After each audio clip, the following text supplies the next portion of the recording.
Pertaining to a very horrific crime, plural, out of Long Island, New York.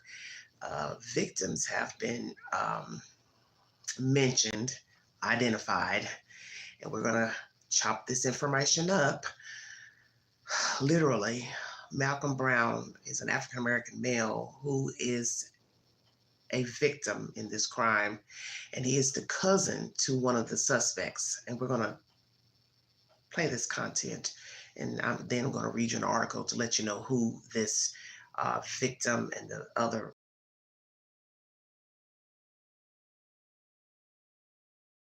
cash app stickers and chats are always welcome during the live stream. Thank you. Welcome, everybody. Thank you for joining me.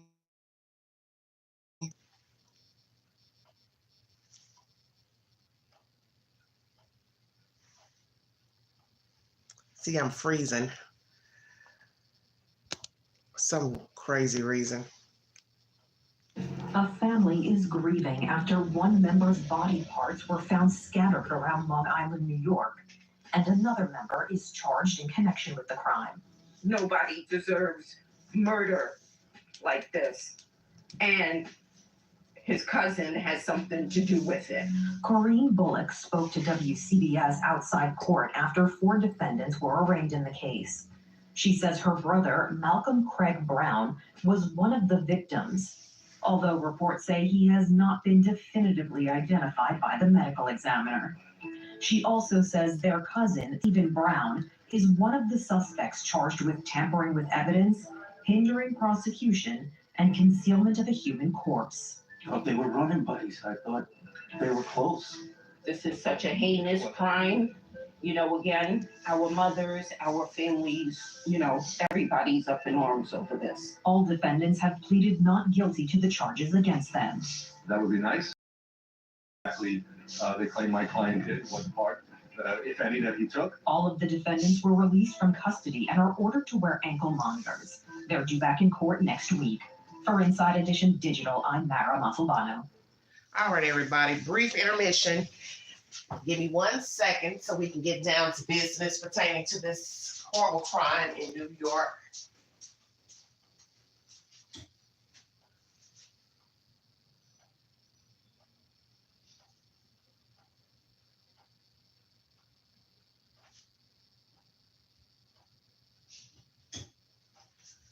All right. Live number 2, everybody. Thank you for joining. This is live number 2.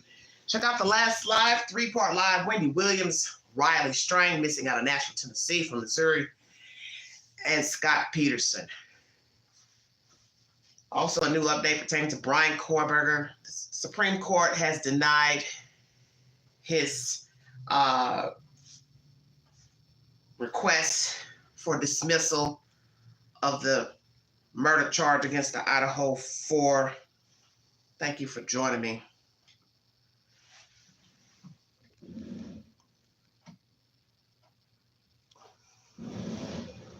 All right, we're back on. We're back on. Thank you, thank you, thank you.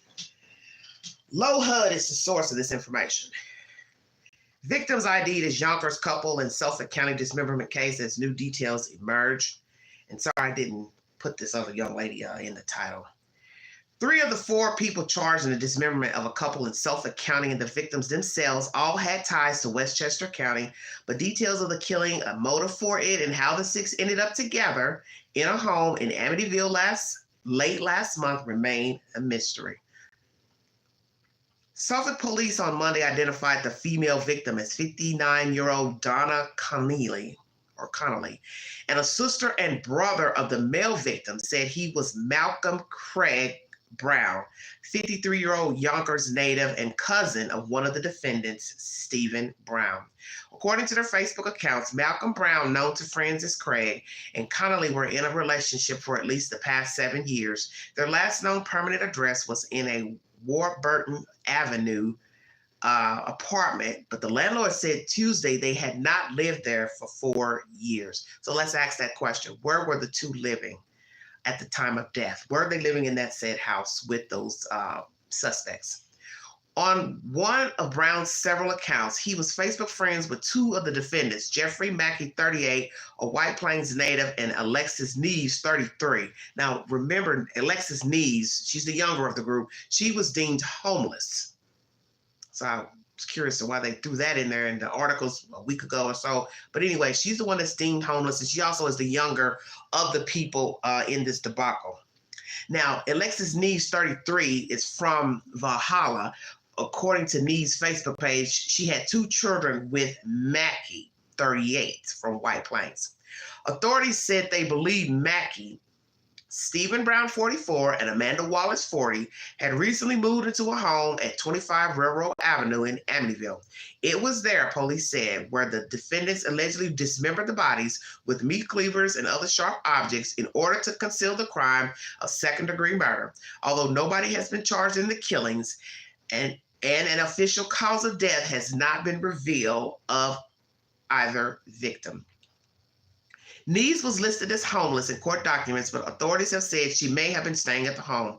The investigation began February 29th after teens walking to school found a human arm in Salvage Pond Park in Babylon. Other body parts of the two victims were later found there in a wooded area of West Babylon and in Bethpage State Park over the next several days. One of Brown's heavily tattooed arms had the name of his ex-wife tattooed on the back of his hand. Now, who is that lady? Don't know.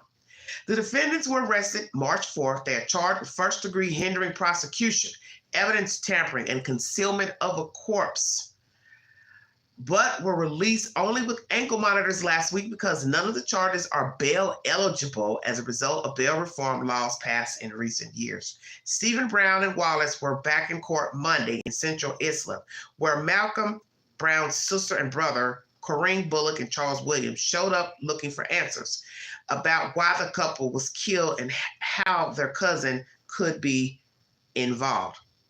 He was our baby brother. He was not perfect, but nobody deserves murder, Bullock told reporters, according to NBC New York. Malcolm Brown, who decades ago also went by the name Malcolm Robinson, had at least 3 stints in prison. There was a 4.5 to 9-year term for a 1990 attempted robbery. Then there was a 12-year sentence for attempted murder, for a 2000 armed robbery, and stabbing of a cab driver in Yonkers. Brown's co-defendant in that case tried to shoot the victim, but the gun jammed. Very interesting. Westchester County court records also showed that Brown was convicted of a crime in Virginia in the early 1990s. He had attended college in Virginia, according to one of his Facebook accounts. Now, I don't know what that crime is. That's what's in Virginia. Brown served an additional 3 years on a parole violation and was released in 2015.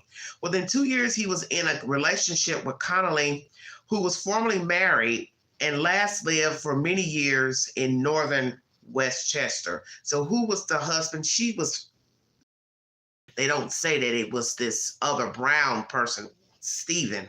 So they say they were together 7 years, but then here it says within 2 years, he was in a relationship with Connolly. So I don't know what's the truth to these years because I'm getting kind of confused.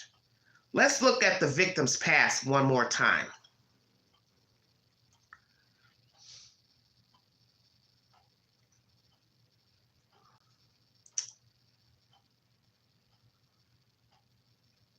Malcolm Brown, who also went by Malcolm Robinson, has done 3 stints in prison. 4.5 to 9-year term for a 1990 attempted robbery. 12-year sentence for attempted murder of a 2000 armed robbery and a stabbing of a cab driver in Yonkers. His co-defendant in that case tried to shoot the victim, but the gun jammed. Westchester County court records also show that Brown was convicted of a crime in Virginia in the 1990s. He had attended college at that time, I guess, in Virginia, according to Facebook, or he attended college in Virginia at some time. Not really sure. Brown also got an additional 3 years on a parole violation and was released in 2015. Within the 2 years, he was in a relationship with Connolly, who was formerly married and lived for many years in northern Westchester. So how did these people meet? This Miss Connolly and Mr. Brown. So these are the two victims. He's a black man. She's a white woman. Okay? Dating. Also believed to have been living with these suspects. 3 suspects and the homeless lady. This happened in Suffolk County. All had ties, the people in the house, the victims as well, to Westchester County. But there's no motive yet. But we also heard something about entanglement triangle, love triangle. Don't know what is the truth or not. How are they all living in this Amityville house, apartment? How many bedrooms did they have there? Did anybody work? Was there any type of public assistance, government assistance for them to live in this apartment? Was somebody actually paying rent, market rent? Were they all paying market rent in this house? 59-year-old Donna Connolly, Caucasian from appearance, and Malcolm Craig Brown, 53, a black man. Low HUD is the source of this information. Thank you for joining me, Pinto. Do influence. I like that username. It's very catchy, very catchy. Live number 2, everybody. Whew, out of breath. Last live went 2 hours. Thank you all for tuning into that live. I appreciate it. What the hell happened here? See, vengeance is mine, says the Lord, if anybody ever believes that. Number 1. A man has done a lot of time in prison for robbery, robbing people. Is this karma? Payback? The universe had to get it back? No matter what really went on in that house, whatever went on between Stephen and the other people? Was the universe trying to tell Malcolm something? I got to get it back, you see. Stay woke now. Retribution. The earth has to get it back. I was once told this many moons ago. That the earth has to get it back. So is that what happened here? The earth was seeking retribution for crimes committed by Mr. Malcolm. You're entitled to your opinion. You could say it was the devil. You could say it was the earth. You could say it was karma, or they had a falling out. Something jumped off. They killed him. They covered it up. Stephen killed him. They were eyewitnesses. Better not tell. They helped cut him up, dismembered the body. How did it go? What was the motive? Altercation? Love triangle? So that would lead us to believe that what? Stephen liked the lady, or she liked him, or they had been sleeping around. They had been caught sleeping around. Malcolm went off. The two got to fighting, tussling. Stephen got the better of him. Because when you say love triangle, then that means somebody had to have been sleeping with somebody or liking somebody. So let's do due diligence. All these people living together, bad setup right there. That's your problem number 1. A bunch of people living together. God forbid they're misfits. They're in drugs, alcohol. So then we got to ask that question. Did anybody use any drugs that lived in a house? Anybody on drugs, selling drugs, manufacturing drugs? Stay woke. How many people lived in the house had criminal records? Why the fuck are they free? And you found blood and cleavers and all that in the damn place. Well, New York has a law that says, we'll let you walk free, give you an ankle monitor. These people don't need to be free because we, one, don't know what the motive is. We don't know who's all involved and participated in the murder of the two. But we got a funky feeling they all involved because they stayed in the house. And nobody's going to sit here and believe none of those people knew nothing about these two. We're not talking about one person dead. We're talking about 2 people dead and chopped up and thrown out in a park, missing fingertips and everything. So I told you before when I brought you this story, whenever you got people chopping up body parts and then removing fingertips, the suspect knows the victim and the victim knows the suspect, because a stranger has no reason to go to these type of lengths to get rid of a body. If they kill you in their house, they're going to leave you in your house. They kill you in the street, they're going to leave you in the street. They have no reason to be doing all this discarding, chopping up bodies and throwing body parts out. For what? Don't nobody know I know you, so I'm not getting ready to go through all of that. Every blue moon, a stranger will discard a body in the woods, in a garbage can, because they took them somewhere. Maybe like a situation of a prostitute and a John, and she turns on him or he turns on her. Okay, then they're left out in the element. This is totally different. There is blood residue found at this address where these people were staying. And now you get information that the victims possibly were staying there as well, which that ain't good. Because now you got to ask, what the hell are all these people doing living in a house? This is a recipe for disaster. And I say this now because there are a lot of you out here living 6, 7 deep in a house. Your choice, that ain't for Queen. I like my space. I like my privacy. Anybody that knows me know I don't like a lot of damn noise. I don't like a malfunction. I want to get up and go to the bathroom, the kitchen when I want to. I want to walk in my nightgown. I want to walk in my robe. I might want to walk in my underwear. I can't do that with 6 or 7 other people in the house. Do you understand what I'm saying? And I ain't going to be able to do it in somebody else's house. So who was the owner of the apartment? When did they rent the place? Whose name was it in? Who's the landlord? Any 911 calls, any disturbance calls, altercation calls. See, there's thousands of questions you can ask. And then you see these people on the news, they seem like they're close people, close-knit family members. Now they're trying to figure out what the hell is wrong with Steven. Big boy. We're going to call him Big Boy. Big Boy, what's wrong with you?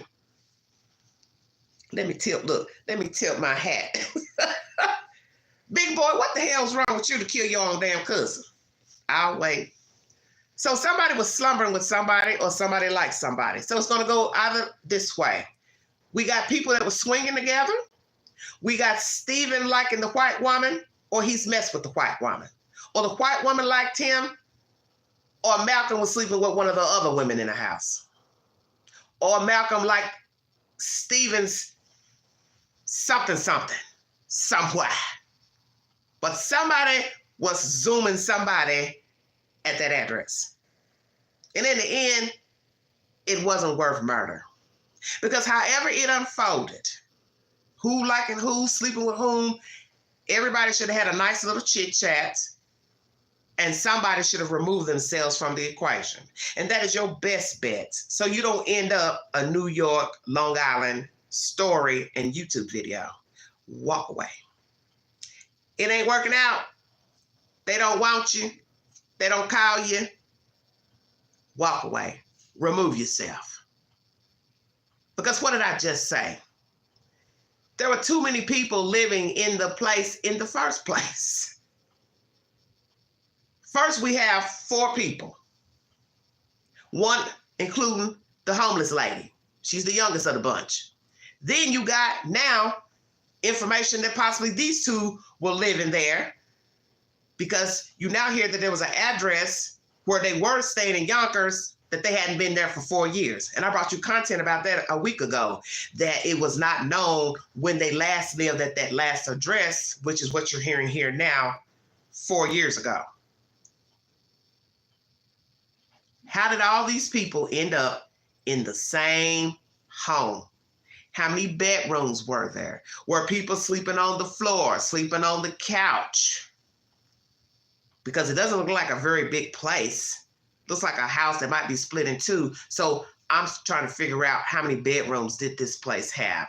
Where was everybody sleeping? Are we talking about active drug users, active drinkers, active alcoholics? Are we talking about people who are violent past, currently violent? Well, I think we can say yes to possibly all of that, because we have 2 chopped up. And how do you just discern chopping up people? Because even if it was an issue of Steven and Malcolm going toe-to-toe with each other about the one who's dead too, the lady that's dismembered, damn, you gonna kill him? Because if you're arguing with Malcolm, hey, she was my lady, I liked her first, I liked her second, however it went, how does the lady end up dead? Anybody listening? How does the lady end up dead? Because that's what I couldn't understand when I first heard the story. I said, woo, this is probably some wickedness going on. As you see, it's not gang related, thank the Lord, but it's still a travesty in itself. But you get tired of hearing these old gang stories, and then they obviously had some gang issues, so they must assume that this was a gang crime. But see, News Nation, you jumped the gun on that, because he's been to prison, yes, but they have not mentioned that he's gang affiliated to black men. We haven't heard that Steven's gang affiliated. So I'm trying to figure out, where did y'all come up with that? Just because you found some dead people with a tattoo in that area. Well, you see that was a mistake. This is why you have to be careful what you report to the public. Because what did I tell you? There are people who are gullible. They'll believe that and they'll run with it and they'll start spreading that around before we even got an identification of who the dead people are. So now we hear that there's a black man and a white woman. She's 59, he's 53. They've been dating a while. 2 years, 7 years, whatever, because he's been in and out of penitentiary, so maybe she knew him before he went to prison. So let's ask that. Did she know Malcolm before he went to prison this last time? They said he had turned his life around. That's one article I read. I'm going to bring you that information too. But this is just a diabolical case because you can't even understand how did it get to the point of unaliving two humans and also dismembering them. LoHUD is the source of this information that I just brought you.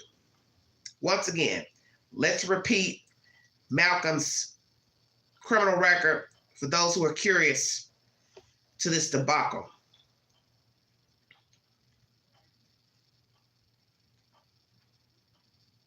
He was Facebook friends. Hold on. God, my computer is so slow.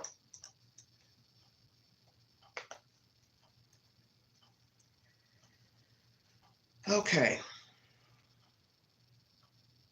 We got Mackie, Stephen Brown, 44. Stephen's the cousin to Malcolm. Stephen's one of the suspects. Amanda Wallace, 40, had recently moved into their home on 25 Railroad Avenue in Amityville, New York. This is where they believe the defendants allegedly dismembered the bodies with meat cleavers, sharp objects, okay? Nobody has been charged in the murder of the two individuals, if you're curious. Oh, Lordy.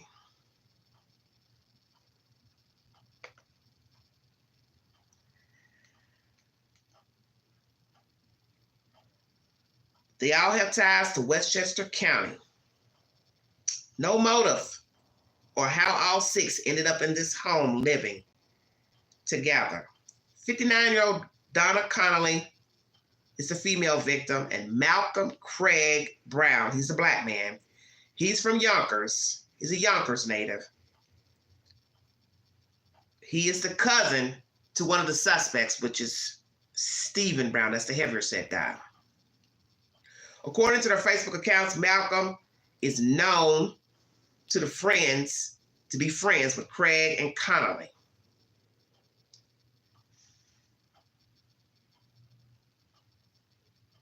Well, it says, according to the Facebook accounts, Malcolm Brown, known to friends as Craig, and Connolly were in a relationship. Sorry about that. So Malcolm and Connolly, the two victims, Warburton Avenue, and the landlord says Tuesday that they had not lived there for 4 years. Just bringing you the backdrop, everybody. Here are the suspects. Jeffrey Mackey, 38, White Plains native. Alexis Neves, that's the younger of the crew. She's 33. She's believed to be from Valhalla, wherever that is. According to Neves' Facebook page, she had 2 children with Mackey, and Mackey's 38. So now you can see the ties. Mackey, 38, made children with the homeless lady, Neve, who has the 2 children. So there's your 2. Then you've got Stephen joining that crew with the Amanda Wallace person. She's 40. Stephen's 44. So we got a 38-year-old white man, I believe. Stephen Brown, I'm thinking he might be biracial, 44. And then Wallace, she looks like she's white. She's 40. And then the Neves lady, I don't know if she's Hispanic. She's 33. I'll stand corrected on the races. But it's a bunch of mess. It's a bunch of mess. It's a big mess. What happened?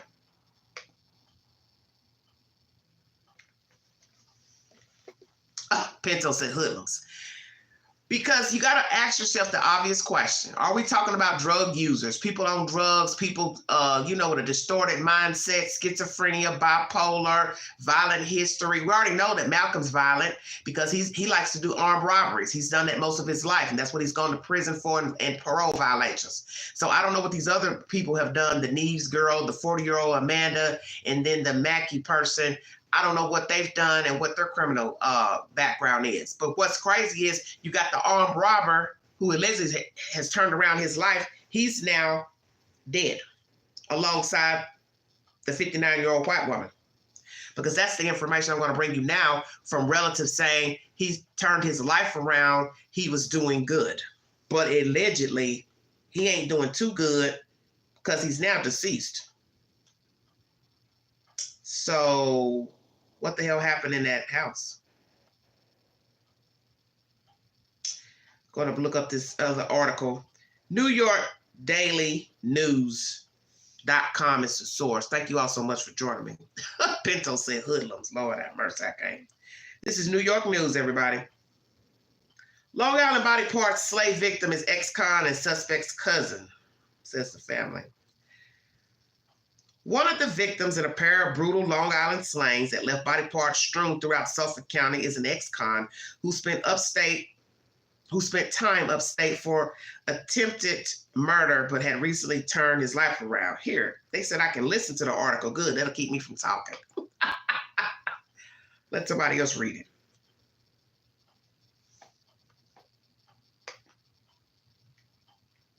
Let's see if it loads. Because these articles, they usually don't like to load. Have they found the body parts? Huh? I don't know, Pinto. I hadn't heard anything else.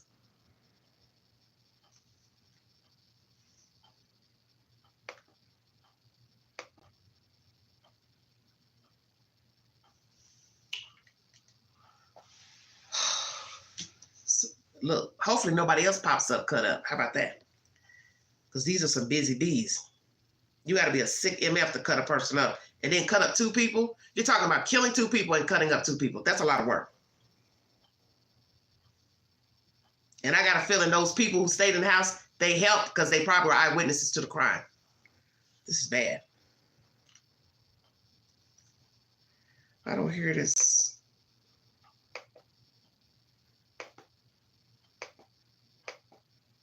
For some reason I can't get this article to... The victim's family. Oh, hold on a minute.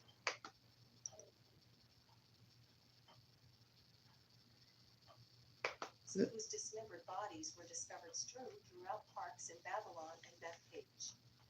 Brown was sentenced to 12 years for second-degree attempted murder in 2002, serving his sentence at the Attica Correctional Facility in upstate New York, records show.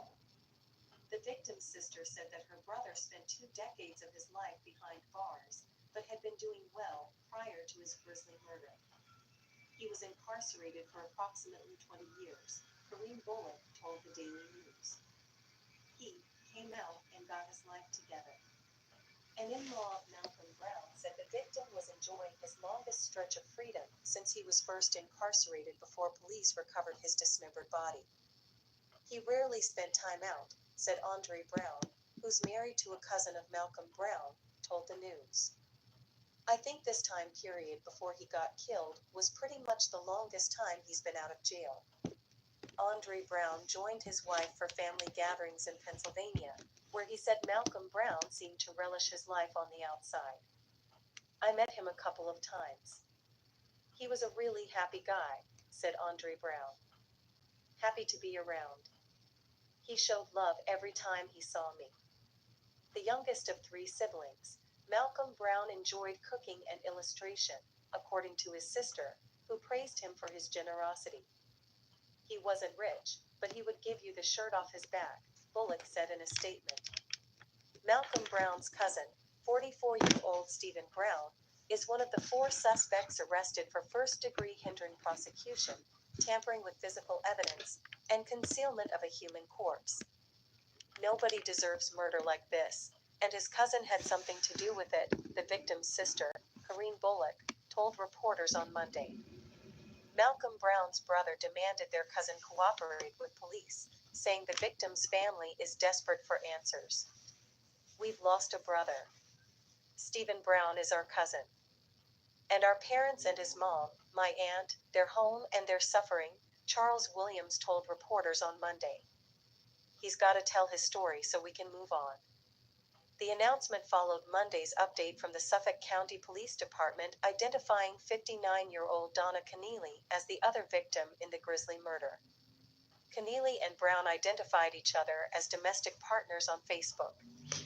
Andre Brown joined Stephen Brown and his brothers for camping trips in upstate New York and described the suspect as reserved and unassuming. "I would never in a million years think this would happen," said Andre Brown. He was quiet, a cool dude. This came from left field. There was no telling that this would ever happen. The 4 defendants being prosecuted for attempting to hide the victims' bodies also include Jeffrey Mackey, 38, Amanda Wallace, 40, and Alexis Nieves, 33. As of Tuesday, murder charges have not been filed, and all 4 suspects are currently out with ankle monitors due to laws preventing bail from being imposed based on their current charges. This is yet another absurd result, thanks to bail reform and a system where the legislature in Albany substitutes their judgment for the judgment of our judges and the litigants in court, Suffolk County DA Raymond Tierney said in a statement. Cops began their investigation on February 29th, when a girl walking to school spotted a man's tattooed arm outside Southard's Pond Park in Babylon. A subsequent search of the park turned up his other arm, as well as the head, arm, and leg of a female victim. Body parts believed to belong to the same victims were also found on March 5th, roughly 4 miles away, in a wooded area in West Babylon. Additional remains were found that same day in Bethpage State Park in Farmingdale, about 10 miles from the first crime scene. Police believe the situation is an isolated incident posing no additional threat to the public. Can I give you a real incentive to leave? All right, everybody. There you have it. Daily News is the source of that information. So we have a Malcolm Brown and a Donna, I'm sure I pronounced her name correct. Hold on. I don't want to say her name wrong.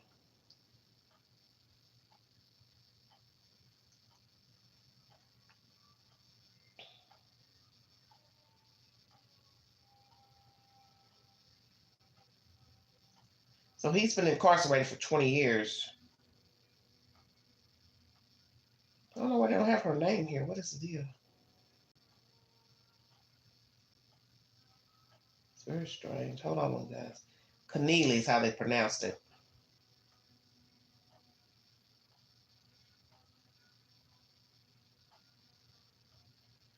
I don't know why I don't see her name here.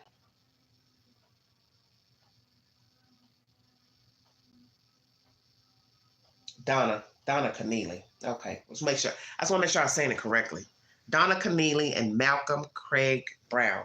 Malcolm Craig Brown is an African-American male, was Donna Keneally, Caucasian female. She had 6 years on him. Obviously, they've known each other for however long. Because, each article will say something different. The last article I brought you said 7 years, but yet he's been locked up for a while. So I don't know. They were together maybe 2. Maybe they were together on and off during his stints of being in prison and violating parole. Either way, they're not together because they are no longer alive. What I'm trying to figure out is the obvious. Why were all these people living together? As I've told you, I'm not one of those people that's down with that, lots of people living in a house. I understand we're in dire times now. Rent is high. We have inflation. Most people can't even afford a standard 1-bedroom apartment in my own area. The rent here is like off the roof. You're talking about almost at $1,000 now. That's like what California was 10, 15 years ago or 20 years ago. This is just bonkers what's going on. But we have an influx of people moving from out west, the Pacific Northwest, California, Arizona, Washington, Oregon. Those people now have migrated to West Tennessee, East Tennessee. So now our rent is higher. But the point is, our minimum wage is still $7.25. So therefore, you're not going to have, you can afford really $700 with $7 an hour. I mean, some of you probably can count better than the Queen can, but you understand what I'm saying. You can't buy nothing with $7.25. I don't care if you work damn near 40 hours a week. That is chump change. That's for kids. That's high school money. A couple of $100 a week, $300 a week. That's not no money. And you can't make it if your rent's $900 and you working $7.25. Now imagine $7.25 and you have no health insurance. You don't have a decent car. You don't have a car. You have children. What are you going to do with 7.25? So I can see how some people would say, well, let's be roommates. Let's get a house together. Let's, do this, do that. I'd rather suffer. I'm just saying. I'd rather suffer. I'd rather suffer alone than suffer with another human being. That's how Queen rocks. I don't want no dead weight. I don't want nothing on my shoulder, on my back. I don't want nothing keeping me down. And when you're talking about trying to live cohesively in a house with a bunch of fucking people, it's going to go back to what I just said, a recipe for disaster, because you hear all the horrible stories of roommates not getting along, something come up missing, something come up borrowed, somebody didn't return something, their company coming in, trying to take over, run over, they're taking shit, stealing shit, getting drunk, getting crunk. Now imagine 6 people in the house. I'll let that sit right there. 6 people living in the house. Water, gas, electric, rent, food, showering, using the bathroom, washing clothes, attitudes. Who gonna use the remote? You better stay woke. Too many people, too many attitudes, too many dispositions. Now you factor in somebody's getting high, somebody's using drugs, somebody drinks too much, somebody eating too much, somebody snoring too loud, somebody in the bathroom too long, somebody didn't clean up the bathroom, somebody didn't vacuum, somebody didn't clean the kitchen. You see where I'm going?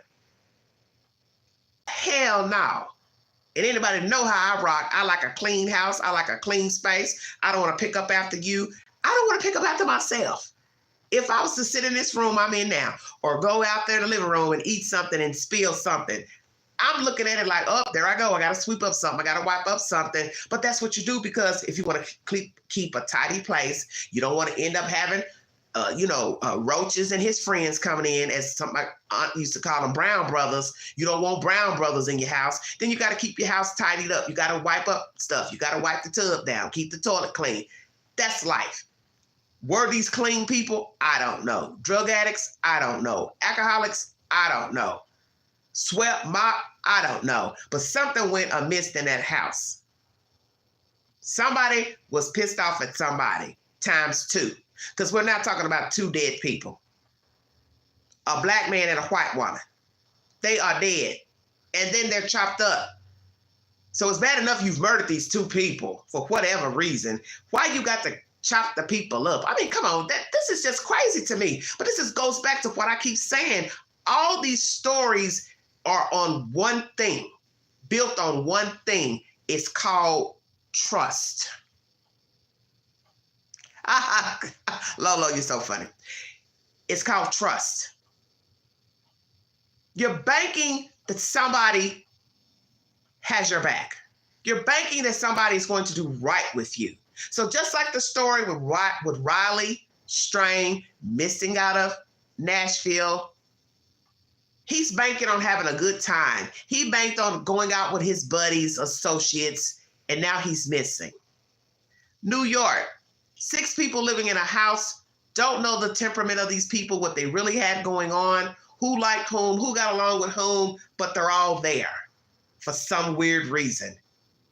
And now we have 2 dead. What's the common denominator? Who's the common denominator? Stephen, the cousin, allegedly. He's the catalyst of this story. So something was going on with Stephen and Malcolm, and this woman got put in the mix, or maybe she's the catalyst. She's the reason for the season of the deaths. I don't know. I don't know who was zooming who was liking whom, who was, for all we know, they were swapping partners. Because, a lot of people get down with that swinging shit. And who's to say somebody swung a little too hard and somebody said, okay, enough of that. Because, I've talked to you all about that swinging stuff. Eventually, somebody's going to swing without you. Did you hear that? Somebody is going to say, I don't want Pookie with me tonight. I'm going to go get Bob, and we're going to leave Pookie over here. Or we're going to leave Bob over there, and I'm going to be with Pookie. You see where I'm going? That's why it's not a good idea to swing. Because if you think in your right mind that your partner's especially the initiator, the one that really wants the swinging to happen, he or she is going to eventually swing without you. Or it could be the one that really didn't want to swing starts liking the you know what, and now they're going out to that person on their own and hooking up with them without the orchestrator. See, it can go either way. What's this situation in this house? I don't know, but I'm just throwing out a scenario of how you can get yourself wrapped up in chaos by the choices that you make.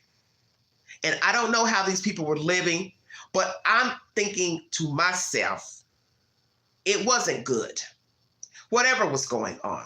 Maybe they all actually got along and just somebody said something somebody didn't like, or somebody witnessed something, or somebody accused somebody of stealing something, or using their ID, or stole their identity, or turned the cable on in their name and they found out. I don't know. Somebody didn't pay their portion of the rent, the gas bill, the water bill, the light bill.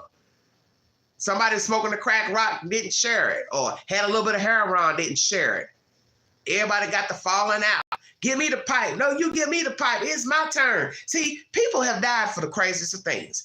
Folks have died over a beer, a chicken wing, who ate the last piece of pizza, who didn't share the crack rock, the heroin pipe. See where I'm going? Because you don't know what you're dealing with. For all I know, all these people were drug addicts. They all were drug addicts. They all were into nefarious business, and somebody got high, doped up, got to talking crazy, mad at somebody stole something, somebody slept with somebody thinks somebody was looking at their woman, looking at their man, somebody brought out a meat cleaver, started hitting them, somebody grabbed a gun. I don't know, but I know this is fucked up because two people are unalive.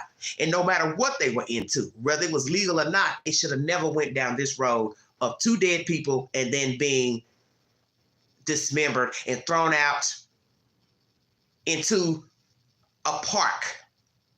And like I said, imagine a child finding the body part. Children walking along, talking with each other, and then they look over. What's that? Wait a minute. Is that an arm? Is that a leg? Can you imagine a child finding a body part? This is horrible. And I'm telling you, more than likely, the deaths of these people was something petty. Because most of these murders are petty. And you can be pushed. God knows you can, because I'm a living witness that your buttons can be easily pushed and you will be ready to snatch an MF up over something stupid as drinking the last beer, the last Kool-Aid, Mountain Dew. You ready to go to jail because you thirsty and you done snatched the person up. The next thing you know, you done damn near beat him to death. Because one, you got to get impulse control. You got to get a hold of yourself. As I said, we're all walking this earth together, and we all have got to navigate properly so we don't end up a Long Island story. We don't end up a Raleigh Strange story. You've got to be aware of your faculties. You've got to be aware of your temperament. You got to know the people that you're hanging with, the people that you're living with. You got to know what you can tolerate and what you can't. And when you see you can't tolerate certain things, you need to remove yourself. Because let me tell you, you can honestly, as I just said, be getting along with the people, but all it takes is for one person to pop off. One person could walk through the door and have had a bad day, and now they're mad at everybody in the room. And it doesn't mean that the people in the room did anything to them, but they're fucking angry. Now they're taking it out on everybody. Now somebody's beeping their chests up. Well, you need to calm down. Next thing you know, you got two people fighting. Now somebody else is joining in. Before you know it, somebody's dead. Over nothing. And this is serious, because whether these people were good people or not, whether this Malcolm guy had a bad past of armed robbery, allegedly he was trying to change his life. You heard one of his cousins' spouse say he was doing better. He was nice. He was quiet, nice to talk to, blah, blah, blah. Maybe he had changed his life. Maybe he was trying to do better, but the devil had other plans. The devil said, well, Malcolm, you've been a busy bee and you've been working for me for free. So I got to get back something. See, people don't really think about the devil's job. It's not a myth. Whether you believe in them or not, you're entitled to your opinion. But the devil is real. And he uses people. He uses people to change your way of thinking, your behavior. He uses people to infiltrate your circle. Use people to get you crunk, get you out of character. And you have to be the one to have control over your response. I know I'm a living witness. Like I tell people, I own my shit. I know I will pop off. That's why I tell folks, if you know what's best for you, please stay out of my damn way. Because if I ain't in your way, I ain't bothering you, then please carry your ass on some damn wire. But the devil don't care about that. And that's when he infiltrates. If he know you got something to do, he know you trying to change yourself, you trying to better yourself. He knows you got plans. He knows you got a new job, new car. He knows the road you're traveling. You think he ain't about to throw a wrench into that? You think he won't send a motherfucker your way to piss you off? Hell yeah, he will. Because that's his damn job. Let me infiltrate. Let me pass a rumor. Let me pass some gossip. Let me rob this person or try to use this person. That's his job. Because I'm telling you, it's probably nothing that serious that was going on in that damn house to unalive them two people. Because the thing about life is you can always just tell a person how you feel. You don't have to hit them. You don't have to beat them up. You don't have to pull out a knife. You don't have to pull out a gun. You could just say, hey, I don't like what you said. I don't like what you did. I don't appreciate it. But the flip side of that is you don't know the response of that person. You could honestly be civil in your approach, but then that person could pop off. And then somebody else could be ear hustling, and then they put their 2 cents in it, and then they get to talking crazy. The next thing you know, we got a 2-on-1. See where I'm going? Now we got a beat down. We got a gunshot. We got a stabbing. And now we got 2 people chopped up. 2 people murdered, 2 people dismembered. And 9 times out of 10, it was over nothing.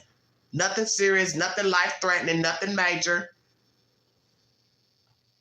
Was it something life-altering? Was there an ultimate betrayal that happened in the room? And the person felt like, I got to take the life of this human being? Or somebody came at one of them with a weapon. They defended themselves? Because it could have went that way too. One of them was so angry about something that they went off on the person with a weapon. They hurt the person, or another person jumped in to try to stop it or help. And before you know it, now we have somebody dead, and now we have a witness. Say, well, what if we find out? She was a witness. She was a witness to Stephen and Malcolm falling out. One thing led to another. He got the best of Malcolm, and he knew he couldn't let her out the room because she's in the relationship with him. So now I got to knock her off. What if he got help? And then they dismembered all of them. Or he confronted her. Stephen confronted the white woman, Keneally. Murdered her. Malcolm tried to stop and intervene. He gets killed second. Or was one already murdered when the other one got home? One murdered in their sleep. Both murdered in their sleep. See, we don't really know. Because as the one article says, they don't really know the motive. But I brought you an article last week that says they believe it was a love triangle. Could be. Because that's the first thing I said. Well, now that we know that they're cousins, was one of them sleeping with the woman? One of their women? I don't know. All I know is a lot of crimes, especially dealing with people living in the same domain, it's usually something petty. Because one thing we've learned about life is what upsets you won't upset me, vice versa. So maybe it was just something that started out as a petty argument, and then it got out of control. And somebody said, well, we've got one down. They're linked together. They're going to tell it. We can't let them out of the house. They're going to go call 911, and they're going to tell I murdered them, the other party. So we got to kill this person too. And that's probably what happened. It was an altercation, or it was a plot. One was murdered, possibly in front of the other one, and they let that other one know. Gotta do you too. Because you're evilly yoked with this person. And you're gonna go tell it. And for all we know, it could have been planned to knock them both off. Did any of them draw Social Security? Did any of them draw a disability check? So you got to ask all those questions. Did somebody have income coming in? Did somebody have access to money on a debit card, Cash App card, coming into a lawsuit? See, you don't really know until you find out what the motive is and the dynamics between all the people. This could even be over money. Somebody had some money on their debit card, they wanted it. Somebody could have went and got them a stash of weed, heroin, fentanyl, whatever. They knew about it. Okay, we knock him and her off, we got the dope. I don't know. I'm not here to say that any of them were using, but all I'm doing is throwing out possibilities of what could have went wrong. And like I said, when I look at the pictures of the people arrested, they don't look like no morning stars. I'm just going to go ahead and say that. They don't remind me of anybody living in a middle class, upper middle class neighborhood, going to work 9 to 5, coming home, planting tulips in the garden, going to Little League games and, attending church on Wednesday and Sundays. And I'm not trying to be funny, but I'm just saying. What I saw for the arrest, it don't look like those kind of people that would be considered upstanding individuals.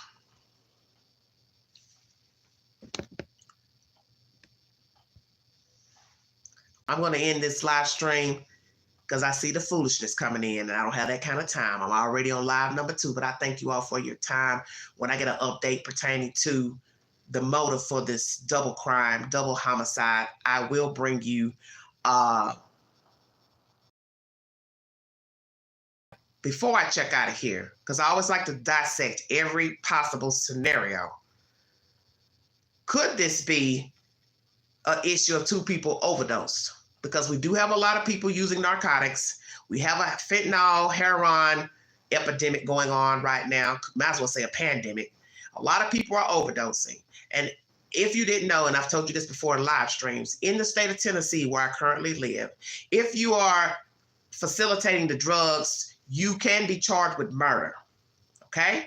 So could this be a situation that 2 people got high, 2 people died, and they all were in the room getting high together or separately, however, and they decided to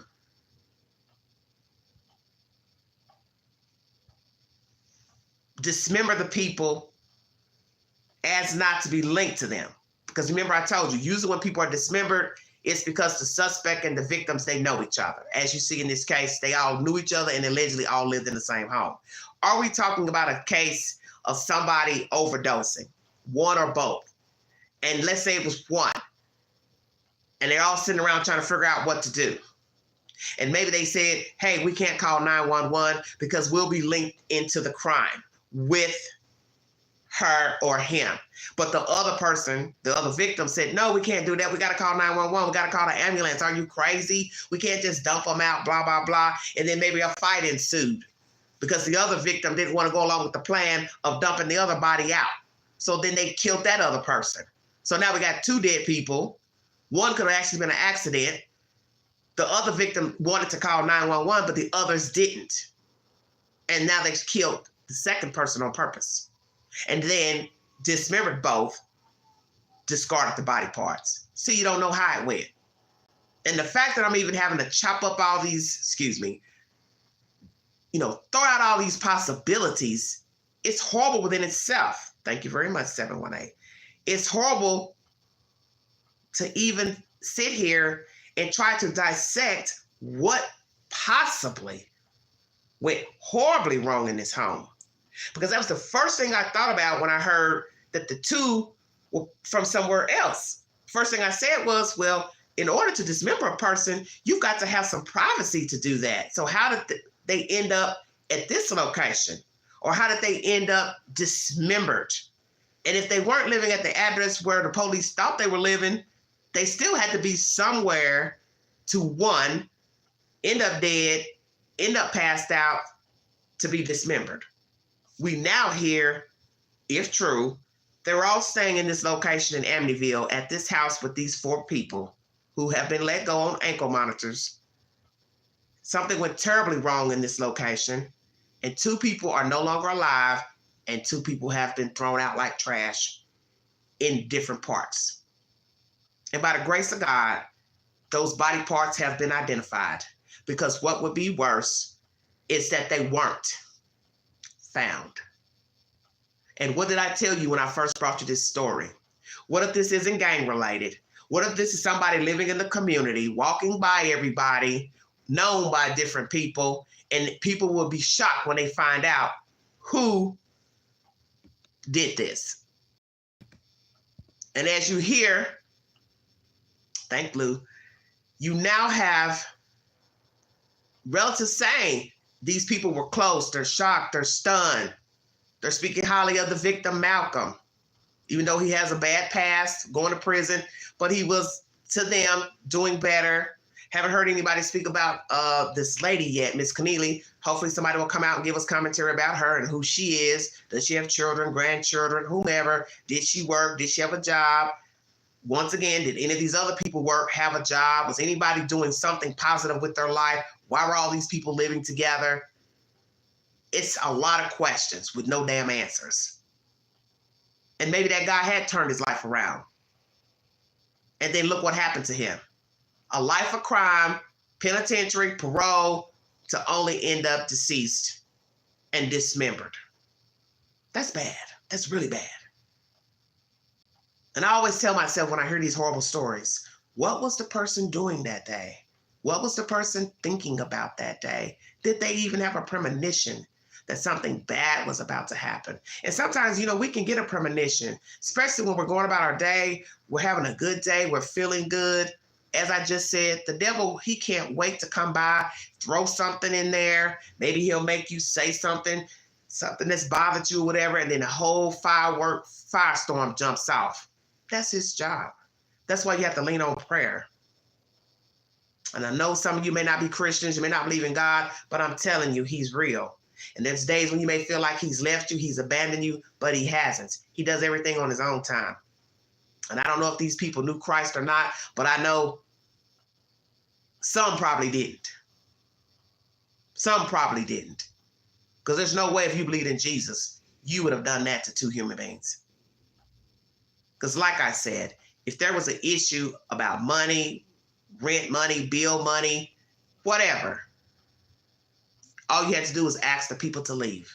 Hey, this isn't working out. You can't stay here. Or it could have been that guy and girl were giving up money and it wasn't working out for them staying there. Maybe they felt used and abused and there was just some words exchanged. I don't know.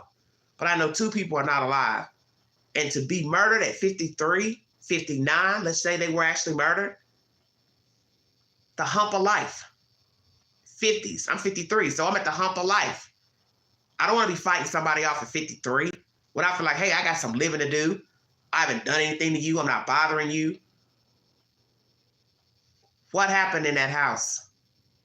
What was the motive for the deaths of these people? Because like I said, could this be accidental? But one's going to say it can't be. No way 2 people accidentally died. But as we saw with the mess out in Missouri with the friends, we found some guys dead in the backyard. Haven't gotten an update to that I know of. So anything is possible. Because that's the first thing I started thinking about. If these 2 died by overdose drugs, I could see that happening. Because there have been some stories here lately in my region of finding some dead bodies in an apartment, and it was a drug overdose. So that is possible. Could that be what happened? They took some drugs, died. The people in the house panicked, so they dismembered them as not to have it linked back to them so that they don't get charged with getting high, facilitating drugs, selling drugs, passing the drugs, whatsoever. Because I don't know the laws in New York. as far as getting high and manufacturing drugs and, you know, all that. This could be a case of that. 2 people overdosed and everybody freaked out and dismembered the people to get rid of them. That's why they took the fingertips off of one of the victims, because they knew that person would get linked back to them. And if those people told people where they were living, who they were living with, they knew, hell yeah, our names are going to come up. And what's sad is that these people are free due to a New York law that allows the crime of abuse of a corpse or whichsoever to go free without a bond. And although they have ankle monitors, they know that murder charges are going to come next. And I won't doubt that one of them is going to run. Because if one, such as the younger lady, the Nieves female, she's out here living pillar to post, homeless. She doesn't even have her 2 children and taking care of them. She ain't got shit to lose. So that's why I said, did everybody work that was staying in the house? Anybody draw a check, disability check, social security check? What was the motive? Is this about money, drugs, what? Overdose, what? One was a witness to something, knock that one off. Because somebody's going to probably run. And the one that's going to run is 9 times out of 10 the one that ain't got nothing, ain't got a pot to piss in. Do they all have cars? That's another thing. Who has a car? How did they get around to dispose the body parts? I asked all those questions in the beginning. How did they get out? Okay. How did they get out to dump the body parts? By foot, by car, by train, by bus, what? Use somebody else's car? Who owns a car? Because what's going to be funny is we find out, not funny, but you know what I'm saying, ironically, nobody has a car and they walk those body parts to those parks. Because I told you, I got a feeling this ain't gang related. This might be somebody right in the community that cut those people up and dumped them. Because that's the thing about Queen. I don't jump on every story and I don't jump on every theory. And that's the one thing I said when I first started talking about this crime. I said, what if you find out this isn't gang related? What if you find out this is some random person living in the community and they took these body parts and just threw them out in the park and they ain't in no gang? And the one thing I haven't seen in the articles I searched today, I haven't heard anything about anybody being a gang member. Now you put that on paper. This is why News Nation or whomever should have never ran that story and let their panel come up talking about gangs until you had a definitive ID on the victims. Thank you all so much for joining me. Prayers to the family of Miss Keneally and Mr. Brown.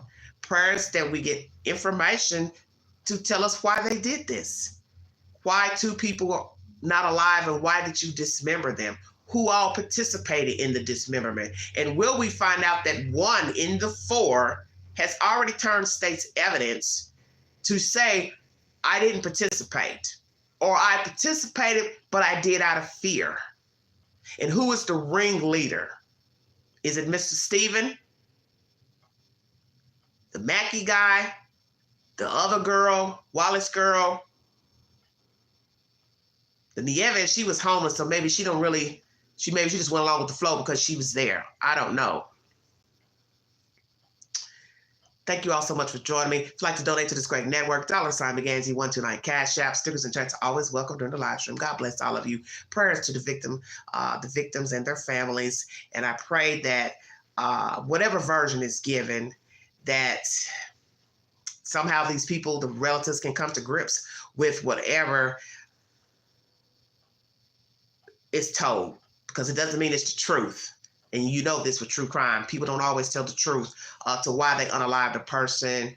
But we will see what the evidence shows.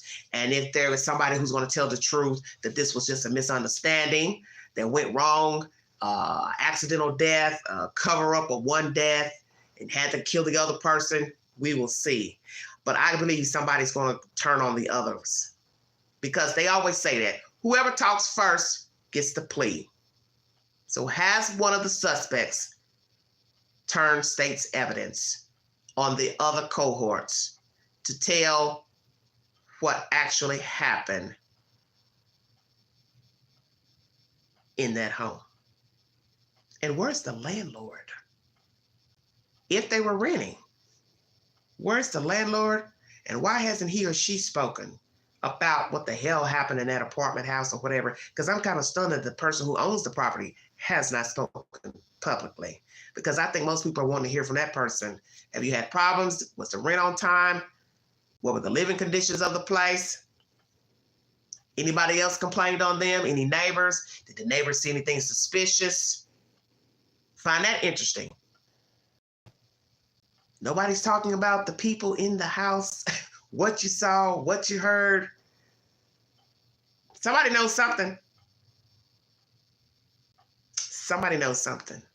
And what's going to be even more crazy is if we find out there are other people who knew of what the hell happened in that house. And God forbid, also participated. Hopefully not. You've been listening to The Flawed Excel. Thank you.